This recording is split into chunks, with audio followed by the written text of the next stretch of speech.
हमारे पेरेंट्स या बड़े बुजुर्ग जिन्होंने अपने लाइफ में आज तक एक भी कंपनी का स्टॉक नहीं लिया है, स्टॉक मार्केट को छोड़िए, अगर उन्होंने इक्विटी म्यूचुअल फंड्स में भी अपने पैसे नहीं डाले हैं, तो वो आज की जनरेशन को पता है क्या बोलती है? वो कहती हैं, अरे ये तो सट्टा है, इधर पैसे मत डाल, इधर बड़े बड़े बर्बाद हो गए हैं। आप दो ना आप। अरे तू जा रही। तो हमारी जनरेशन रियल एस्टेट में क्यों नहीं इन्वेस्ट करती है? वेल, इसके दो कारण हैं। कारण नंबर एक है कि रियल एस्टेट काफ़ी हाईली प्राइस्ड है और ये काफ़ी कैपिटल इंटेंसिव इन्वेस्टमेंट्स हैं। जैसे कि कुछ छोटे शहरों में शायद आप इन्वेस्ट कुछ लाख में कर पाएँ, बट मेट्रोपॉलिटन सिटीज़ में ये अमाउंट करोड़ों तक पहुंच जाता है। अब अगर आपके पास इतने सारे पैसे ना हो तो आप अपने फ्रेंड्स एंड फैमिली के पास जाते हैं कि वो कुछ मदद कर दें। आपके फ्रेंड्स एंड फैमिली यूजुअली यही बोलते हैं कि हमारे पास खुद भी इतने पैसे नहीं है, तो आप क्या करते हैं? आप जाते हैं बैंक्स के पास। अब बैंक आपका सगा संबंधी तो है नहीं, वो आपको पैसे ज़रूर देगा बट ब्याज पे। इस ब्याज को हम बोलते हैं इंटरेस्ट रेट। इंडिया में current rate of interest for home loans 8% है। अगर आप 8% के हिसाब से लोन लें और 20 साल का टेन्योर का लोन लें, तो आप देखेंगे कि 20 साल बाद जो आपने लोन लिया है उसका डबल अमाउंट आपको लोन चुकाना पड़ता है। 25 दिन में पैसा डबल। फॉर एग्जाम्पल, अगर आपने 50 लाख का लोन लिया है 8% के हिसाब से, तो 20 साल बाद आप 1 करोड़ के ऊपर का अमाउंट चुकाएंगे। है ना ये काफ़ी कमाल के नंबर्स? सेकेंड रीज़न है EMI का प्रेशर। EMI मतलब इक्वेटेड मंथली इंस्टॉलमेंट्स। ये वो किस्तें होती हैं जो आपको बैंक को देनी पड़ेंगी क्योंकि आपने बैंक से लोन लिया है। ये EMI अगर आप टाइम पे ना भरें तो बैंक आप पे पेनल्टी चार्ज कर सकता है और ये पेनल्टी आपकी EMI के ऊपर से होगी। ये चीज़ें आदमी पे काफ़ी प्रेशर क्रिएट कर लेती हैं और ये आदमी नहीं चाहता है, इसीलिए हम रियल एस्टेट से दूर रहते हैं। तो अगर हम बताएं कि आपके पास रियल एस्टेट में इन्वेस्ट करने का एक आसान ऑप्शन है जिसमें आपको लोन लेने की ज़रूरत नहीं है, जिसमें आपको EMI की टेंशन लेने की ज़रूरत नहीं है, जिसमें आपको बड़ा अमाउंट होना ही नहीं चाहिए आपके पास, अगर आपके पास छोटे अमाउंट्स हैं आप तब भी इन्वेस्ट कर सकते हैं और आपको इस पे रेंट भी मिल सकता है। अगर आपको ये फैसिनेट करता है तो हम आपको इंट्रोड्यूस कर रहे हैं रीट्स से। रीट्स यानी कि रियल एस्टेट इन्वेस्टमेंट ट्रस्ट। तो चलिए समझते हैं कि रीट्स क्या होती हैं। रीट्स वो कंपनीज होती हैं जो छोटे इन्वेस्टर्स के पैसे को पूल इन करके रियल एस्टेट में इन्वेस्ट करती हैं।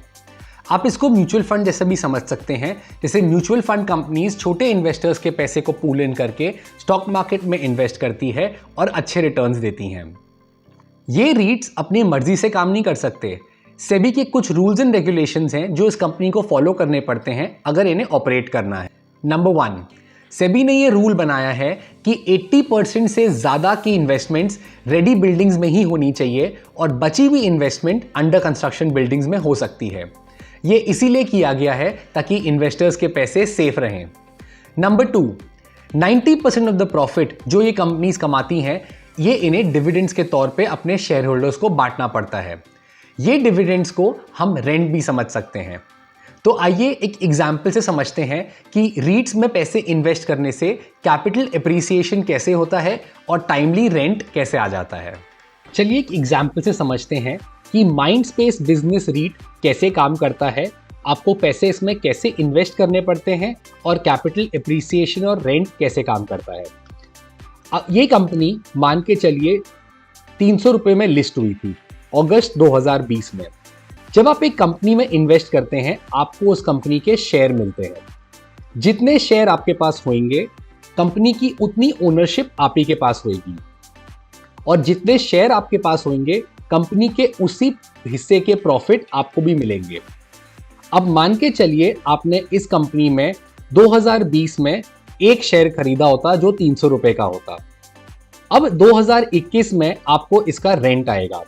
ये रेंट आप यहां से देख सकते हैं जहां पर लिखा गया है डिविडेंड्स। फरवरी में 4.78, मई में 4.81, अगस्त में 4.60 और नवंबर में 4.60। तो कुल मिला के 2021 में इसने 18 रुपए पर शेयर डिविडेंड दिया है। मतलब इसको आप रेंट भी कह सकते हैं। तो अगर आपने एक शेयर 300 रुपए का लिया होता तो आपको उसमें से 18 रुपए तो डिविडेंड ही मिल गया होता जो है रेंट। तो इस प्रॉपर्टी ने आपको इतना रेंट जनरेट किया है।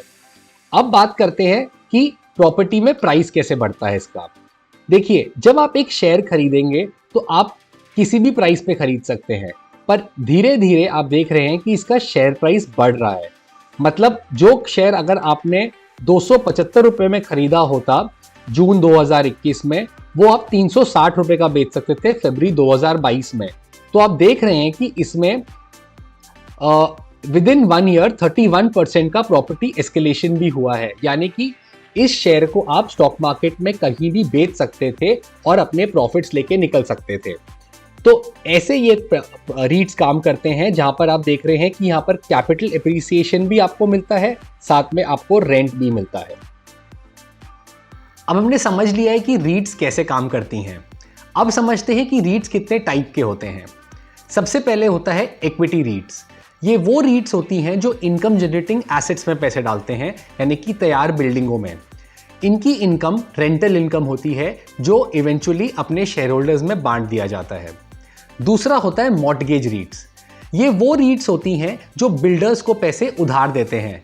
जैसे हमने सीखा था बैंक से लोन लेते वक्त बैंक हमको इंटरेस्ट चार्ज करता है, वैसे ही यही रीट्स बिल्डर्स को इंटरेस्ट चार्ज करती है और ये उसकी इनकम होती है। ये इनकम फिर अपने शेयर होल्डर्स में बांट दी जाती है। तीसरी टाइप की रीट होती है हाइब्रिड रीट्स, यानी कि इक्विटी रीट्स एंड मॉर्टगेज रीट्स का कंबाइंड मॉडल। ये रीट्स बिल्डिंग में भी पैसे इन्वेस्ट करती है और रेंट से पैसे कमाती है। ऑन दी अदर हैंड ये बिल्डर्स को उधार भी देती है और वहां से इंटरेस्ट से इनकम कमाती है। ये पैसे भी अपने शेयर होल्डर्स में बांट दिए जाते हैं। अब हमने ये तो समझ लिया कि रीट्स के 3 टाइप के बिजनेस मॉडल होते हैं, बट रीट्स के शेयर्स किस तरह खरीदे जाते हैं, इसके 3 टाइप हैं। आइए समझते हैं। सबसे पहले आता है पब्लिकली ट्रेडेड रीट। ये वो रीट्स हैं जो नेशनल स्टॉक एक्सचेंज में रजिस्टर्ड हैं और सेबी के साथ भी रजिस्टर्ड है। इन्वेस्टर्स इस कंपनी के शेयर्स अपने स्टॉक एक्सचेंज में खरीद सकते हैं। दैट मीन्स इसमें काफ़ी लिक्विडिटी होती है, बट सिंस इसमें लिक्विडिटी होती है ये स्टॉक्स काफ़ी वोलेटाइल भी होते हैं। फॉर एग्जाम्पल माइंडस्पेस रीट, जिसका एग्जाम्पल हमने अभी इस वीडियो में लिया है, ब्रूकफील्ड इंडिया रीट और एम्बेसी ऑफिस पार्क्स। नेक्स्ट आता है नॉन पब्लिकली ट्रेडेड रीट्स। ये वो कंपनीज होती हैं जो सेबी के साथ तो रजिस्टर्ड होती हैं, बट ये स्टॉक एक्सचेंज में रजिस्टर्ड नहीं होती हैं। इसका मतलब ये कि इसमें कम लिक्विडिटी होती है, बट सिंस इसमें लिक्विडिटी कम होती है ये मार्केट वोलेटिलिटी से कम इंपैक्ट होता है। इसके बाद आता है प्राइवेट रीट्स। ये वो रीट्स होती हैं जो ना एनएससी में रजिस्टर्ड होती हैं और ना ही सेबी के साथ। अगर आप म्यूचुअल फंड इंडस्ट्री में कंपेयर करें तो ये ऑल्टरनेट इन्वेस्टमेंट फंड टाइप के रीट्स होते हैं। इसका कंट्रोल कुछ प्राइवेट लोगों के पास ही होता है और ऑर्डिनरी पब्लिक के लिए ओपन नहीं है। अब हमने रीट्स को अच्छे से समझ लिया है, बट क्या आपको पता है रियल एस्टेट म्यूचुअल फंड्स भी होते हैं। सुनने में तो ये काफ़ी सेम लगते हैं, बट इनमें काफ़ी अंतर है। रियल एस्टेट म्यूचुअल फंड्स और रीट्स दोनों ही रियल एस्टेट एक्सपोजर देते हैं बहुत ही कम पैसे में, बट इनके डिफरेंसेस को अगर देखें तो ये काफ़ी लंबी लिस्ट है। आइए जानते हैं। तो अगर इन्वेस्टमेंट पे देखा जाए तो रीट्स डायरेक्टली रियल एस्टेट एसेट्स में इन्वेस्ट करते हैं, वेराज रियल एस्टेट म्यूचुअल फंड्स खुद रीट्स में इन्वेस्ट करते हैं और स्टॉक्स जो रियल एस्टेट में डील करते हैं। For example DLF, for example Oberoi properties etcetera. Diversification के फैक्ट में देखा जाए तो रीट्स में काफ़ी नैरो डाइवर्सिफिकेशन है, क्योंकि आप एक ही रीट को फोकस करते हैं, वेराज रियल एस्टेट म्यूचुअल फंड्स क्योंकि अलग अलग रीट्स में इन्वेस्ट करता है और अलग अलग स्टॉक्स में इन्वेस्ट करता है, तो उसकी डाइवर्सिफिकेशन थोड़ी ज़्यादा है। अगर डिविडेंड्स की बात करें तो रीट्स को 90% ऑफ देयर इनकम डिविडेंड्स के तौर पे अपने शेयर होल्डर्स में बांटनी पड़ती है, बट रियल एस्टेट फंड्स कोई डिविडेंड नहीं देते हैं। ये सिर्फ कैपिटल एप्रिसिएशन देते हैं, जैसे एक नॉर्मल म्यूचुअल फंड देता है। अगर इनकी ट्रेडिंग की बात की जाए तो रीट्स जो पब्लिकली ट्रेडेड हैं वो नेशनल स्टॉक एक्सचेंज पे लिस्टेड हैं और आप इनको डे टू डे ट्रेड कर सकते हैं, but real estate mutual funds को आप रोज ट्रेड नहीं कर सकते हैं। Unlike any other mutual fund, इसका भी प्राइस दिन में एक ही बार अपडेट होता है। अब हमने रीट समझा है, बट रीट्स को असेस कैसे करना है और कौन से रीट में हमें क्या इंपॉर्टेंट पॉइंट्स पर ध्यान देना चाहिए, हमें वो भी समझ लेना चाहिए। So let's get down to the key features in assessing any REIT. Point number 1, occupancy ratio. Occupancy ratio ये होता है कि अगर आपके पास मान के चलिए 100 ऑफिसेज हैं और उनमें से 50 ही खाली हैं तो आपका ऑक्यूपेंसी रेशियो हो गया 50%। जितना आपका ऑक्यूपेंसी रेशियो हाई होगा उतना ही आपको रेंट आता रहेगा और उतने ही हाई आपके डिविडेंड्स होंगे। Point number 2, tenants. जो आप ऑफिस स्पेस ओन करते हैं उसका कोई ना कोई टेनेंट होएगा। आपको उस टेनेंट प्रोफाइल को अच्छे से जान लेना चाहिए कि उस रीट की टेनेंट्स कौन कौन हैं। अगर उसके टेनेंट्स अच्छे और बड़े क्लाइंट्स हैं तो आपके लिए एक सिक्योरिटी हो जाती है कि आपका रेंट टाइमली आएगा और वो डिफ़ॉल्ट नहीं करेंगे। Point number 3, geographical diversification.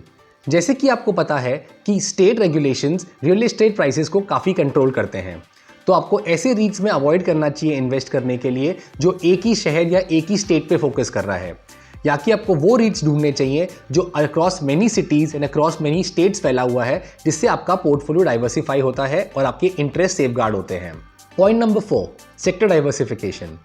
अगर आपने आज तक नोटिस किया होगा, बड़े बड़े कॉर्पोरेट पार्क्स में मेजरली आईटी कंपनीज ही थी।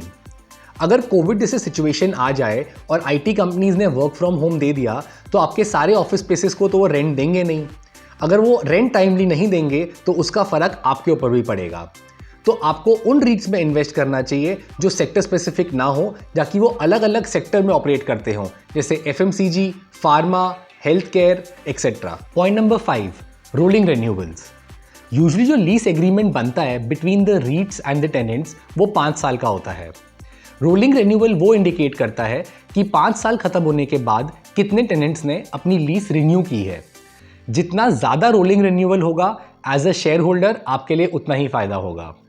Point number 6, releasing spread. जब भी कोई टेनेंट रीट से जगह लेता है तो वो उस एरिया का पर स्क्वायर फीट रेंट देता है। जब ये रेंट पीरियड एक्सपायर होता है और नया कॉन्ट्रैक्ट बनता है तो आपका जो रेंट रेट है जो पर स्क्वायर फीट है वो फिर से रिवाइज होता है। जितना आपका रीलीसिंग स्प्रेड परसेंटेज बढ़ता रहेगा एज अ शेयर होल्डर आपके लिए उतना ही फायदा होगा। अभी हमने रीट्स and real estate mutual fund को समझ लिया है, बट एक अच्छा इन्वेस्टर रीट्स के प्रोज एंड कॉन्स जाने बगैर उसमें इन्वेस्ट नहीं करेगा। तो जानते हैं इसके प्रोज क्या है। सबसे पहले है लिक्विडिटी। अभी अगर रियल एस्टेट आपके पास फिजिकल एसेट है तो आपको उसको खरीदने और बेचने के लिए एक एस्टेट एजेंट लेना पड़ सकता है, या उसको नो ब्रोकर और मैजिक ब्रिक्स जैसी वेबसाइट पे लिस्ट करना पड़ सकता है, और आपको काफ़ी बार वो घर दिखाना पड़ सकता है। तो ये काफ़ी हैसल वाला प्रोसेस है। रीट्स को आप स्टॉक एक्सचेंज पे आसानी से बेच सकते हैं और ये बिल्कुल हैसल फ्री प्रोसेस है।